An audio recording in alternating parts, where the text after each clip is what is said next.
Hi, I'm Nick Inglis. I'm the founder of Infogov.net. Today, information governance stands at an inflection point.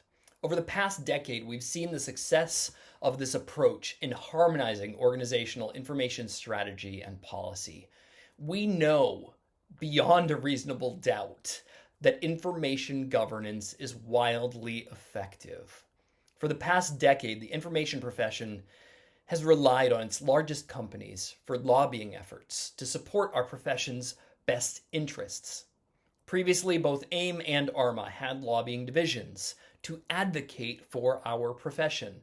But as the association business declined and priorities shifted over the 90s and in the early 2000s, lobbying was one of the first things that both associations cut.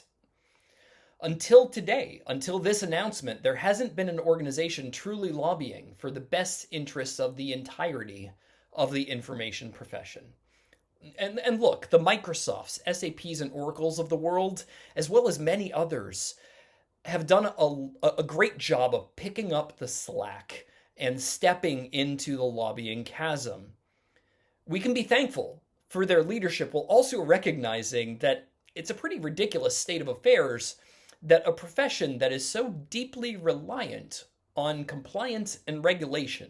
I mean, think of the impact of EU's GDPR. We're so reliant, and yet we have no official group lobbying the US government on our behalf.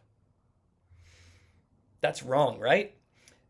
The companies that have spent the most on lobbying in 2020 were Facebook, Amazon, and Comcast. Do you think that their lobbying efforts are looking out for the best interests of our profession, the information governance profession? Because I don't. We have to flip this script. Otherwise, our profession is going to be overrun by bad legislation. Today, we begin the work to change this abysmal situation. We have seen the incredible impact that good legislation can have on our profession for decades.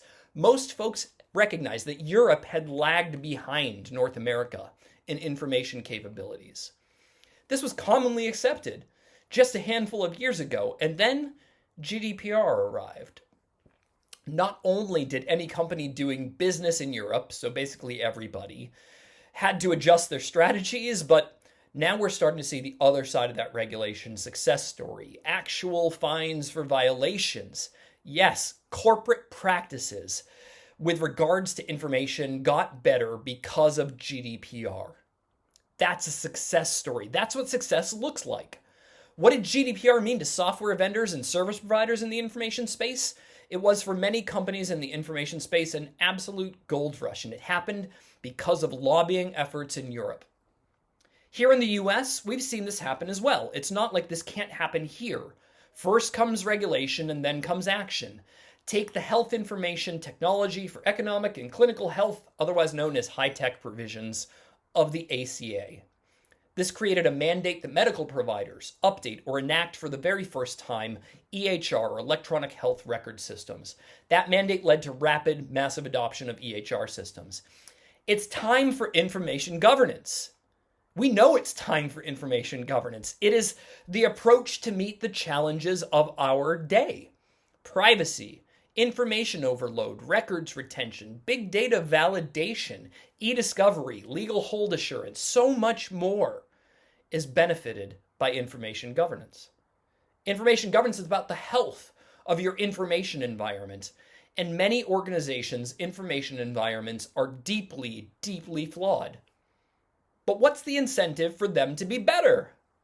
If litigation risk and reputation risk aren't strong enough, which they aren't, that's where regulation fills the need. Why do I think that we can change the regulatory landscape, and why now? It's a fair question. First, we are at an inflection point. There's a convergence of multiple issues. Cyber criminals are winning, privacy legislation's a patchwork of awful, and our political system at the US national level is a mess. There has never been a time where regulation has been more necessary. Companies need to safeguard private information better than they are. And they're not going to do it willingly unless their failures have a financial impact to them. Right now, their failures are only hurting consumers, and consumers have been hurt enough. It's time to flip the script. I also believe that right now, change is 100% possible. Let's give you a little story. I'm based in Providence, Rhode Island, which is, a very unlikely destination in the InfoGov world, and yet it's become that. A hub for information governance because of the conference that I started along with my friends Jim Merrifield, Rich Mesquita, and Steve Weissman. We ran that for 5 years before it was acquired by ARMA International. What a lot of folks don't know that during that time I also had, while I had my feet deeply in the world of information, I also had my feet in the world of politics for years. In 2017, I took a quiet leave of absence for several months from the Information Coalition and InfoGovCon to spend my time lobbying at the Rhode Island State House. I've always been fascinated by politics' unique ability to affect rapid change, and this time I wanted to be a change agent. At the time, Rhode Island was lagging far behind its neighboring Massachusetts and Connecticut in our residents' attainment of higher education. It was starting to take a toll. We'd lost a couple of corporate competitions for new headquarters in Rhode Island to our neighbor in Massachusetts. They won. And the primary factor that was cited was our less educated workforce. Our governor at the time, now U.S. Secretary of Commerce, Gina Raimondo, put forward a bold proposal. Make tuition at our state community colleges free for 2 years for every graduating high schooler in the state. Get an associate's degree for free or 2 years towards your bachelor's degree for free. All to rapidly increase Rhode Island's higher education attainment. I thought that idea was reasonable and innovative. It costs less than 1%, less than 0.5% of our state budget to do it. So I went to the State House to advocate for students. I gave heartfelt testimony, shared my own personal higher education story. I then saw a post that a political friend of mine made about a temporary position, lobbying for that new proposal, Rhode Island Promise.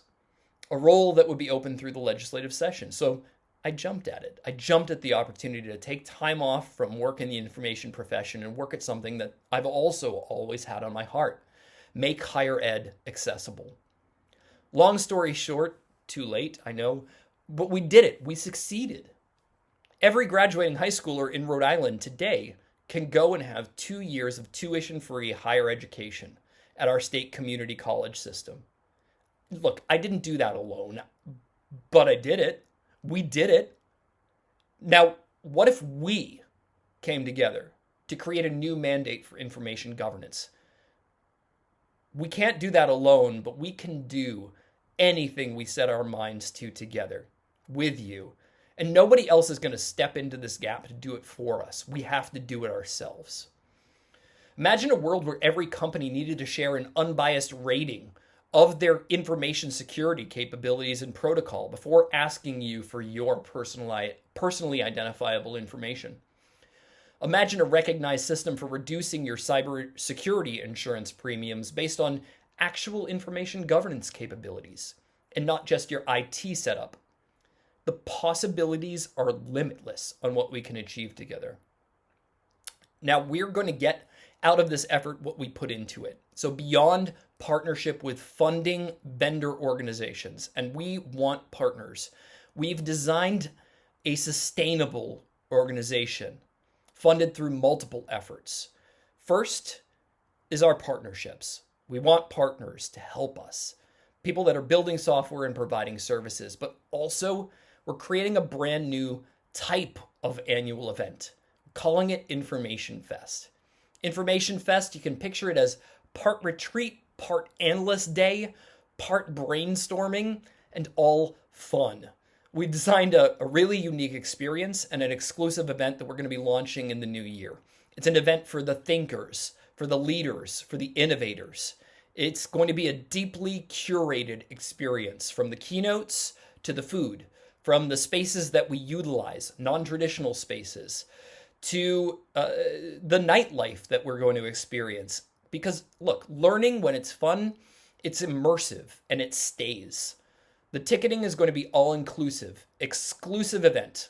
That's what we're building to help fund our lobbying efforts. Also, we will have an annual State of the Information Profession report. Each year we'll be summarizing our findings through both research and conversation to develop an in-depth annual report, not designed for the tacticians in the information space, but for the strategists and executives.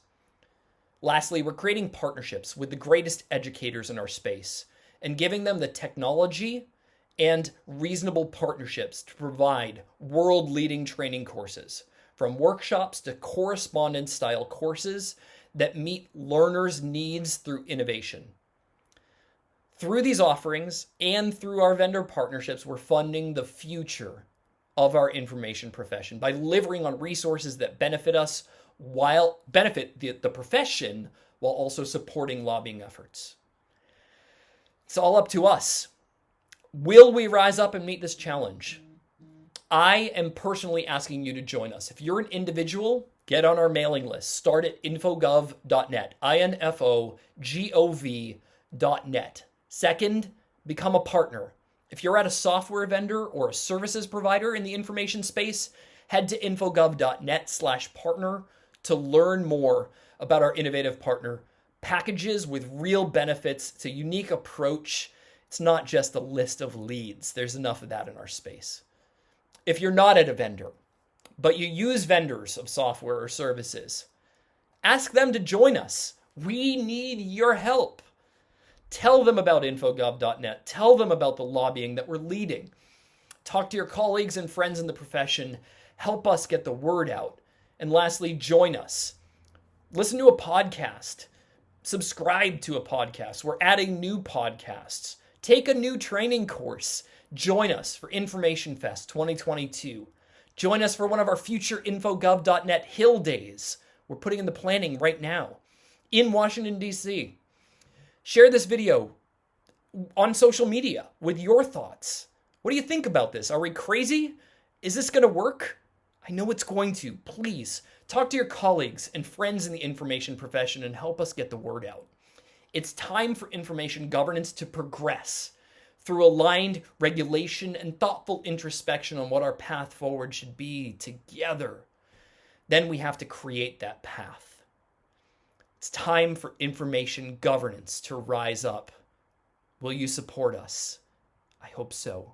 Head to infogov.net to find out more.